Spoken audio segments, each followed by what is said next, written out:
And here's how the advent of experience-based economy has impacted the tourism and hospitality sector, in particular the hotel industry.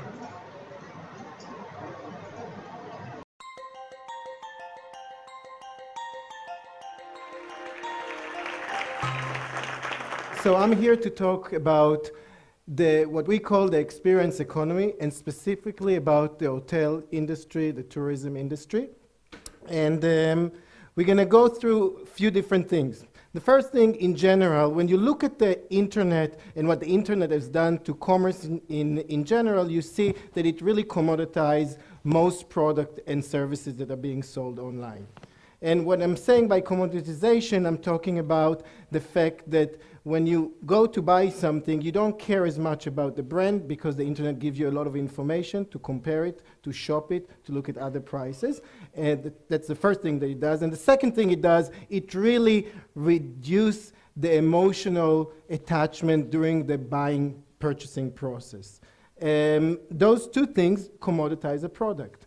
We've seen it in the retail industry, and we see the retail industry already fighting against it by trying to bring the bricks and mortar experience to become more unique and to combine it with the online. We've seen Apple doing it, probably one of the first one. We've seen some retailing like Abercrombie and Fitch, that when you go to the store, there is scents and there is music, and it feels like a nightclub, and it's dark, and there are a lot of pictures of naked guys and girls, and that's how they sell their product, and they do it very effectively. We've seen it also in shopping malls, and this has been for probably more than a decade or even two, that you see the one on the top, the picture on the top, is actually a ski mountain in a shopping mall in Dubai. The one on the right is an amusement park. It's the biggest mall of America in the US. The other one is a wave pool in another place. So taking the most expensive real estate and creating an experience to attract people again and again to the mall.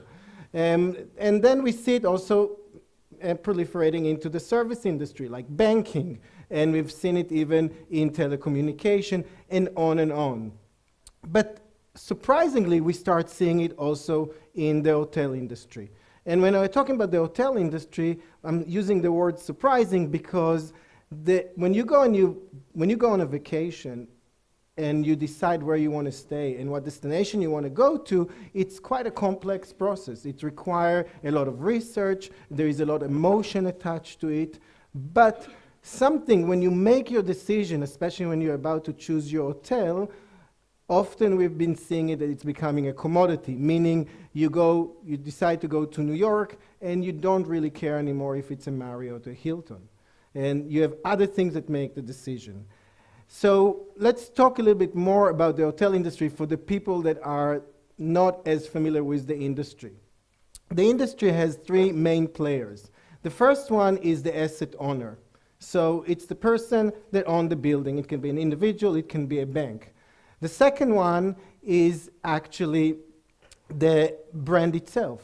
So the Hilton, or the Istrotel, or Leonardo, Marriott, or whichever brand you want. Here are some examples of international brands.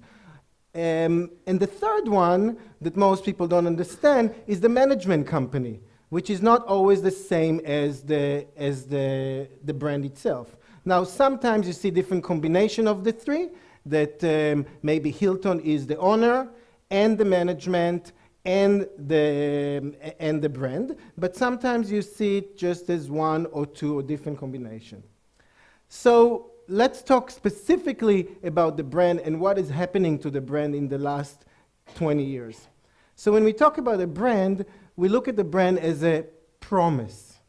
It's a promise of equality. It's something that when I go and I see, okay, it's a Hilton, I know what to expect for, especially in the service industry. Now, the brands provide, in the past it used to provide, and that's the trends we are seeing, that it's diminishing more and more, it used to provide a very strong distribution, meaning that if I have an independent hotel that's called the Rome's Inn, and I want to sell it, it will be very difficult for me to sell it. If I'm a part of The Hilton chain or the Marriott or the Starwood or whatever brand out there, it's much easier because they have a very big distribution. They can sell your rooms. The second thing is actually, again, the promise of a certain quality assurance. You know that you're going to stay there. You know what to expect for. And the third one is actually for the asset owners, it's supposed to bring you a higher return. However, the last 20 years, we've seen three major massive changes in the industry. Some people call them disruption, some people call them innovation, some people call them just pain in you know what, especially if they're in the industry. But the three of them are the following. The first one are the online travel agency, or as we call them in the industry, the OTAs. They are currently dominated by two big players. There are many local players, but they dominate in a very, very concentrated way by two players. One is the Priceline Group that own bookings, and the other one is the Expedia Group that own Hotwire and Travelocity and Orbitz, and they own now HomeAway, and et cetera, et cetera. What they've done, really, they took the distribution part and they started, and you see the year there was 96, both of them were established the same year, and they went to independent hotel and said, you know what, we'll give you something for free. We'll give you a distribution and we will market your hotel for free. You never need to pay us. You're just going to give us a rate and we're going to mark it up, and that's how we're going to make the money. Obviously, the hotel industry loved it. They've seen that they're doing very well. Nobody signed exclusivity, and then they went to the other hotel down the road, and the other hotel down the road, and then they said, wow, they became so big. So they went to the chains. And they told the chain, look, we get so much traffic, you should join us as well. The chain joined them as well. Some chain went back and forth trying to fight it, but basically they got so much traffic, they became so big, and they dominate the distribution, especially on the hotel side. The second thing we've seen is TripAdvisor. And TripAdvisor is by far the most dominant customer review in the industry, but there are others as well. But what we've seen here is something very interesting. Technology-wise, it's not very sophisticated, and it did not really change much, even though they tried to change it. Recently, the biggest change is that they added a booking widget on it, and really, that's no news. But what it did from a brand perspective, it took the notion of promise and it changed it upside down. Because now, if before I wanted to stay in a Hilton because I knew that Hilton will provide me a certain level of service, certain consistency, now I don't care anymore. Because when I'm trying to book, I see, look, there were 600 people that wrote reviews and they said that it's a great hotel, so it's a great hotel. I believe them. I don't care if they said it's a bad hotel, I believe them as well. The power of the review became so strong that today most hotel managers, they pay so much attention to it that it's basically almost the only thing they care about, and sometimes the way they incentivize is the rating on TripAdvisor. Now, these two combined change how we actually purchase hotel. So me specifically, I travel a lot and I like to try different things. So I go on an Expedia site or booking site. I decide which destination I want to go. I sort it by 5-star, 4-star, whatever level I want. And then I go and I sort it as a second sorting by the customer reviews. Now I have the star, which set the expectation. Because you can have very good high review if you are 2 stars, which is very different than high review if you are 5 stars. So you have the star rating and you have the customer review, and now I have both of them and I can choose which hotel I want based on the stars, the review, and the price. The third thing that happened, that's definitely a disruption in the industry, and there is no doubt about it, is the sharing economy. So most people know Airbnb. HomeAway was there even before in 2005. Today, HomeAway is owned by Expedia. Airbnb was established in 2008. And they started as really, they started a little bit differently. HomeAway was more like a vacation rental house. So people that have a second home and wanted to rent it, they wanted to use it when they go on vacation. And when they don't want to go on vacation, they want to rent it and make some, and generate some income. And Airbnb started with more urban cities the people that had an apartment and they couldn't afford the rent, so they started renting a bed within their living room to help paying the rent, or while they were traveling out of the city. Today they're similar, and they both do, they both do more or less the same. Now, the disruption here is really about the notion of demand and supply. The notion of demand and supply was that in the hotel industry, the supply was fixed most of the time till somebody would build a new hotel, which can take 2 years. But all of a sudden, the supply and the demand changes based on events in the city, based on holidays, etc., etc. When the demand was high, that's where you yield the most out of your hotel, because all the incremental rate goes directly to the bottom line because it's profit. This thing changes because all of a sudden there is way more supply, and demand stay more or less the same, and the supply sometimes even higher when the demand is high, because if I have a house and I'm living in it, and if I can get only $100, maybe it's not worth it for you. But if I can get $300 because there is a big marathon in town, or what festival you have in town, then it's worth it. So I open the availability. However, the interesting thing that most people don't pay attention when they look at Airbnb is actually the fact that they change the experience. So the hotel industry used to dismiss it by saying, okay, that's the economy side, it's the cheap side of our industry. Yes, it's painful, it's challenging, but that's not the issue. But what we have seen here, that through technology, they achieved what hotels always try to do, which is a one-on-one relationship with your customers. You have an owner and you have a guest, and the owner is so dependent on the guest reviews, talking about the TripAdvisor, that they will do whatever need to appease this guest. Not only they need to appease the guest, but they also know everything that is happening in town, and they provide all this great information.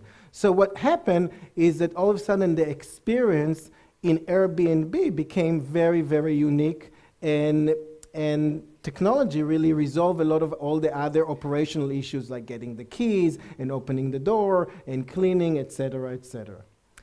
Now, this is actually bringing us to the next thing, which is how can the industry fight it? Now, the issue is that the industry is very old-fashioned, and it needs technology to do it. And what you see here, that's just an example that you still find hotels that have keys, and actually they have even 2 keys. One is for the room and one is for the safe, just in case you want to steal my key and then go directly and open the safe and take everything I left in the safe. So you see a lot of this stuff still in the industry. And the industry has difficulties implementing stuff into their platform from a technology perspective. So how would the brand will fit into the future? And we look at 4 different elements. The first one, which is already happening, is actually the design of the experience. People that are coming from big brand will have the knowledge to help with the design of the experience, making the experience stick, making the experience unique, first. Second, they know how to make the experience consistent. In our industry, the experience is the product. We sell experiences.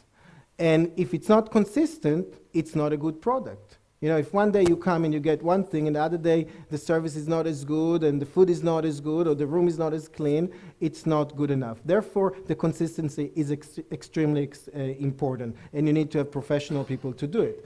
The third thing is actually the optimization of the real estate. And in the past, most of the time when you look at real estate, you want to optimize it based on revenue per square feet. I think the future it will be about experience. You need to take your space and think how I can generate all the time unique experiences. In this example, you see this is a small boutique hotel in Barcelona that actually has a bakery in it. So it opens many hours, it brings people from the outside, it smells very authentically, and it gives you breakfast, etc., etc. The other hotel is Delano in Miami. They change the lobby and they make it feel like a nightclub, etc., etc. And the fourth, last but not least, actually the most important one, is the use of emerging technology. In order to create consistency, in order to get scale, you need to use technology. And the big chain will have to be more open-minded and have changed their DNA and become more of a technology provider in order to bring value and bring this technology to make sure that the experience is consistent and designed and cost-effective, et cetera, et cetera. So, to summarize, today, in the future, the choice of room accommodation will not be based anymore on cost and location, but rather on unique experience. The hotel experience will be shaped along the entire length of stay, and one can only have such experience by staying at a hotel. And that will be the stickiness to bring you and stay there versus staying in an apartment next door. And again, last but not least, technology will play a critical role in experience design and delivery, and the industry have to start learning how to embrace it and open it and incorporate into their business. Thank you very much.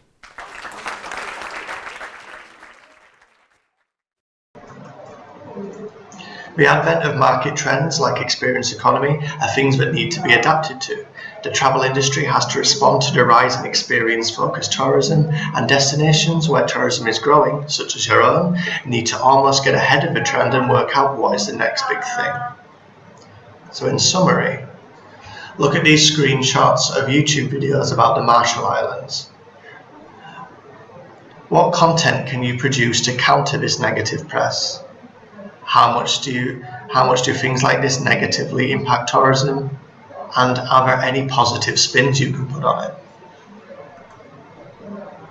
Watch the following video. What content could you produce from these facts to positively promote the Marshall Islands?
The following video encourages people to learn the local language in Palau.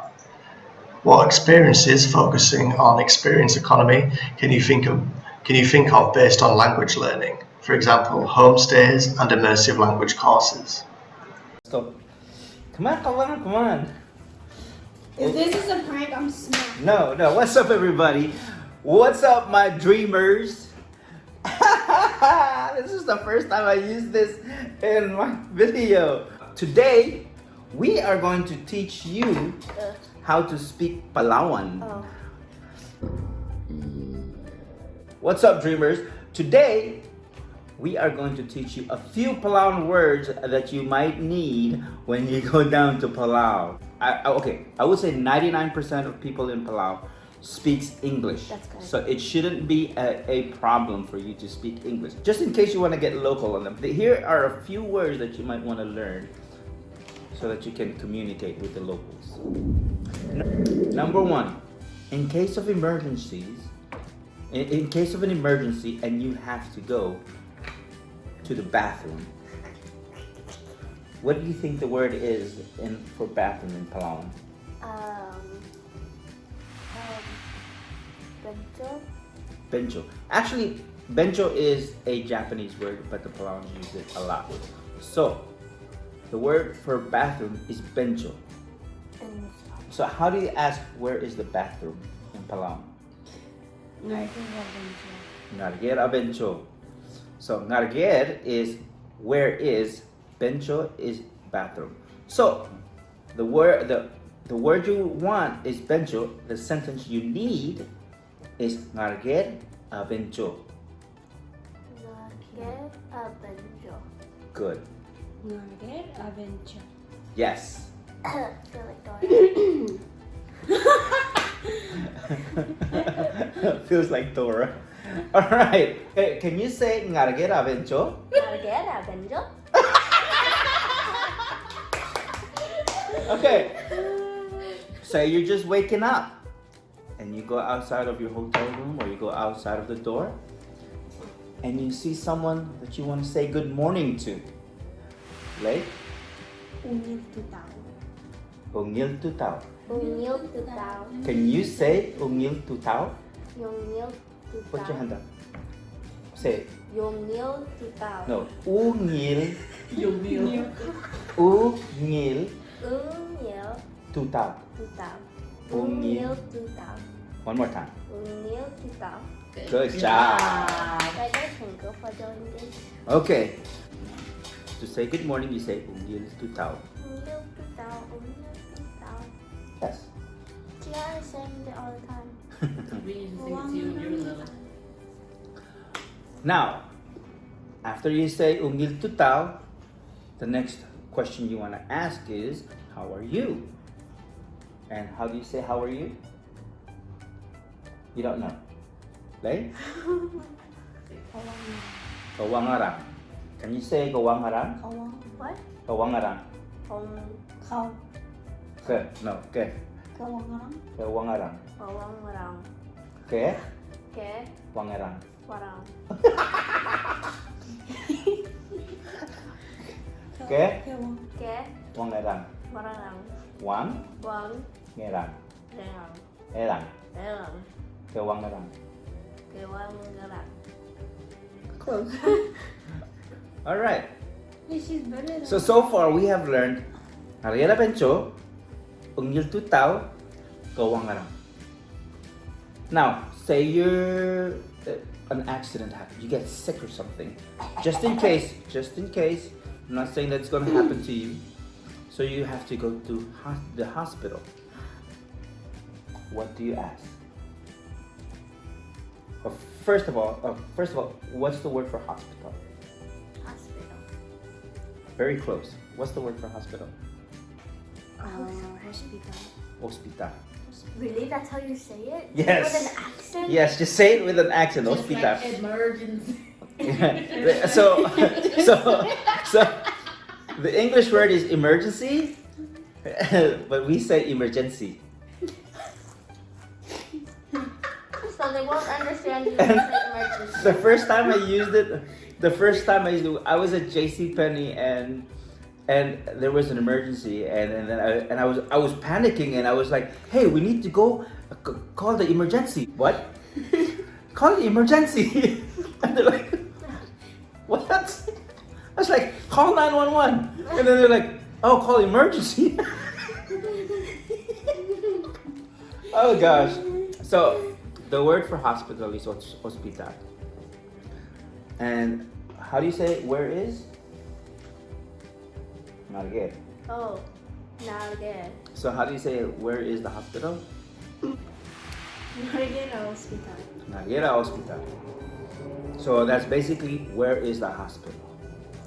But you probably won't even have to ask that because all you have to do is call the taxi and the taxi will take you there, or call 911 and the ambulance will take you there. So, well, just in case in the evening, so we've done morning, let's do evenings.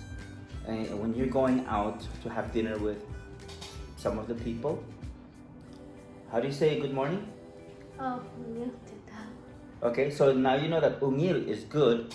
Now the word you want for evening is kapsangay. So how do you say good evening? Sange. How do you say it? Ungil Kapsangay. So, say you go to a restaurant and you get served, or you meet somebody and you want to say thank you. There's a couple of ways to say thank you, but we're gonna run through them real quick. How do you say thank you? What you first? Sulang. Sulang is the short word for say thank you. Also another word is pamkumal masal. The easiest way to say thank you in Palawan is saying sulang. Sulang. That is the easiest way to say thank you. No. Say you want to go somewhere and you're waiting on people and you want to say, hey, let's go. All you have to say is Doral. What? Doleu. Hello. Doleu. Door. Okay. And if you're thirsty and you need some water, what's the word for water? Is it still water? No. Water. No. It's okay. I want you to say this. Ew. Ral. Round. Ral. Round. Ral. Round. Ral. Round. Is she saying? Ral. Round. Ral. Round. Ral. Round. R-A-L. Round. Ral. Round. It's not Leviosa. It's Leviosa. Ral. Round. How do you say it? Round. Ral. Round. Huh? Round. Ral. Round. Round. Okay. There you go, guys. We've given you a few words that will help you when you get to Palau. Yee. No, the first word is bencho. So, ngargera bencho. Ngargera is where is. Bencho is the bathroom. Then you have the ungil tutao. Wait, are we gonna talk about? Kawangarang. What is? Sulang. Ungil kapsangay. Hospital. Hospita. Emergency. Emergency. So. Not emergency, but emergency. And Ral. Those are the basic words that you might need when visiting Palau. Dreamers, thank you for watching my video. And if you are new to my channel, hit that like and subscribe button so you can be part of the dream group. Be part of the dreamers so we can keep the dream going. Yeah, baby. So, let's think about destination and digital marketing. What channels can you utilize? How can you use them to promote your product or destination? Who are you targeting? How can you best target and appeal to this target audience? Experience economy. What do you have to offer your guests? Does what you have to offer fit the 4 domains of experience economy? If so, how? If not, how can you create products that do? Thank you so much for listening to and watching today's presentation on destination content marketing and experience economy. I hope you enjoyed it. I hope you learned something, and I hope it was beneficial to you in the long run, and something you learned today you can use to further promote and better promote your destinations to foreign tourists. Thank you.